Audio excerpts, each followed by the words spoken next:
Энэ уг нь бол чөлөөт эдийн засагтай, зах зээлийн эдийн засагтай нийгэмтэй улс оронд бол зайлшгүй хийгдэх, өөрөөр хэлбэл төр өмчөөсөө салах, цомхон байх, эдийн засагт төрийн оролцоо багасгах гэд бидний явж байгаа зүйл рүү ороход их тийм гүн, өөрөөр хэлбэл төрийн оролцоог хязгаарлах төрийн өмчт аж ахуйн нэгжтэй төрийн албад дээр аль алин дээр нь чухал үйл явдалтай. Тэгэхдээ одоо би гайхаад л хараад байна. Одоо яг хуучнаараа сэтгэхэд байна л да. Одоо хуучин нийгэмчлэн гэдэг шиг шууд тоогоор нь заагаад төрөмжт аж ахуйн нэгжүүдээ бөөнөр нь ховчилж байгаа нэртэй хувьцааныхын тодорхой хэсгийг хөрөнгийн биржээр дамжуулаад гэднийхээ өмнөхөөсөө ялгаатай нэг тийм үг нэмчихэж байгаа. Гэхдээ анх 90 оны дараа хийгдсэн өмч өвчлөлийн үеэс хойш одоо 35 жилийн дараа дотоодын болоод олон улсын хөрөнгийн зах зээл, энэ валют олон улсын хөрөнгийн зах зээлийн гарах урсгалч нээгдсэн, энэ бүх боломжуудыг тооцсон юм алга, за хөвчлөхөөр оруулж ирж байгаа компаниудын нийт зах зээлдээ хэдэн үе эзэлж байгаа юм бэ гэдэг тийм зах зээлийн судалгаа алга. Ер нь бол нэг талдаа хөвчлөлийг оруулж ирж байгаа бодлогыг оруулж ирж байгаа юм шиг мөртлөө нөгөө талаараа жинхнээсээ энэ ажлыг явуулах сонирхол энэ ардын намынханд байхгүй байна гэж би харж байгаа. Зүгээр энэ улс төрийн хэрүүлтэй үед энийг оруулж ирээд гэдэг бодол байх шиг байна.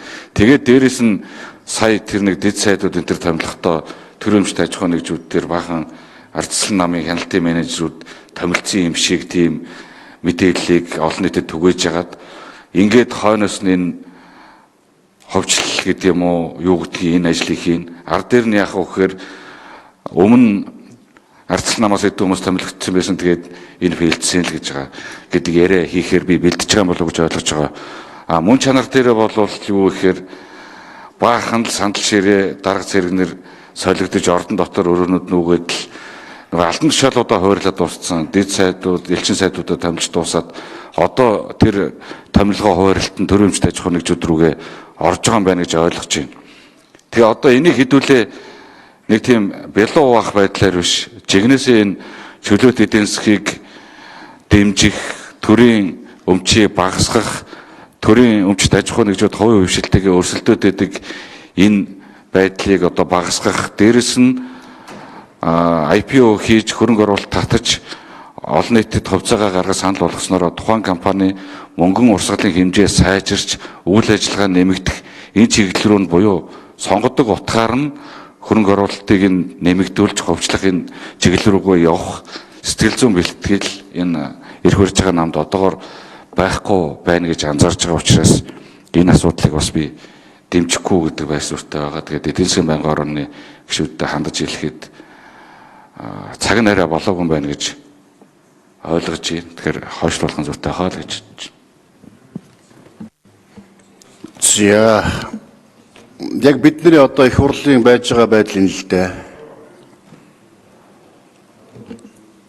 Тэгэл хотлыг үнэн болгох гол, үннийг хотлуулах гол. Тэгээд айхад нэг аргал хөдлөн гэдгээр хардаал, сэрдээл бив нэгэ. Одоо харин одоо шинэ гишүүд, залуу гишүүдтэй болсон илүү прагматик, илүү либерал, илүү одоо урагшаага харж тэ өнгөрсдгийг биш урагшаага харж ажилладаг болсон гэж ойлгосон. Гэтэл яг л одоо ялгаа алгалдуу манайстай адилхан юм байна. Тий. Харин тий зарим нэг шүү уучлаарай бас тий. Ингээд үнэхээр тэгэл хардаа сэрдээл өнгөрснөө яриад. Гэхдээ 90 оны төвчлөлийн үед аль аль нь алдсан байх. Одоо нэгэнтээ өнгөрсөн юм яриад яах юм бид нэр энд. Алдаан дээрээс сургамж аваад урагшаага хараад уршаал харж аль болох зөв болгоод сайн болгоод энэ цаг үеийнхээ хөгжил нийгмийн эдийн засгийн амьдралдаас нийцүүлээд дасгаад ингээд зөв болгоод явцгаая л гэж байгаа шүү дээ. Тэгээ улсын их хурл өөрөө засгийн газарт үүрэг өгсөн шүү дээ. 26-нд багтааж үндсэн чиглэл оруулж ирээ гэж.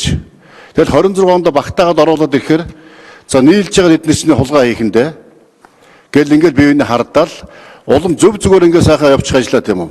Энэ засгийн газрын үйл ажиллагааны хөтөлбөрт орцсон шүү дээ. 26-аас 30 он Монгол улсыг хөгжүүлэх үндсэн чиглэлд орцсон шүү дээ. Жилийн төлөвлөгөөнд орцсон шүү дээ. Их хурл өөрөө энэ бүгдийг баталсан шүү дээ. Тэгээ их хурлын засгийн газрыг энийг оруулж ирж шахсан шүү дээ. Хууль албажуулж үүрэг өгсөн шүү дээ. Тэгээ энийг ингээ оруулаад ирэхээр тэгэл ингээл худлаа үлгэр зохиогоол үннийг худал болгоол худлыг үнэн болгож одоо ард иргэдийнүүд айц төрүүлээл аль өнгөрсөн баларсан юм одоо ярьж ингээл бие биентэйгээ хоорондоо хийрхэл одоо сайн ингээл хоорондоо хийрхэл асуудал болж шít. Тэгэл ингээ өнгөрсөн баларсан яриад хэрэгтэй ямар хэрэгтэй. Урагшаа гараад бас нэг жоох өөдрөг бодолтой ажиллацгаа хэлт. Тэгэл ингээ бие биенийхээ хооронд тийм ардын нам ардсан нам танах хулгаач манах хулгаач танах хулгаач биш манах хулгаач биш танах баг хөвчлөл авсан манах баг хөвчлөл авсан гэл ингээл ийм нэг шалдар улдрын юм ярьж хоёрын хооронд улс төрчих ямар хийхтэй. Их хурлын гишүүн бол их хурлын гишүүн шиг байцгаа хэлт. Төрийн түвшин бол төр төсөлсөн төшил л да. Тэгээ нэг жижигхэн юм яриад жижигхэн шагуунцаа хэрүүл хийгээл энэ жоох онцгүй биш бас. Ийм байдлаар асуудал бол хандмааргүй биш бас. Энэ ч төрийн бодлого шүү дээ. 5 жилийн үндсэн чиглэлд орсон үндсэн чиглэл шүү дээ. Унгаа тий. Унгаа хамгаалах тий. Их хурл оруулж игээд их хурлын өгсөн үргийг биелүүлж байгаа. Бусдаар одоо юу гэдэг хуулиудаа тулгаа ихэж байгаа юусэн байхгүй. Тэгэл бие биений хардаал өөрсдөх мундаг шудрах хүмүүс бусдад хүмүүсийн хар хэрэг хулгаач хүмүүс гэдэг ойлголт нийгэмд өгөөл тэгэл тэр нийгэм тэрийг авч сэвэл ойдын өстө болохгүй гэл.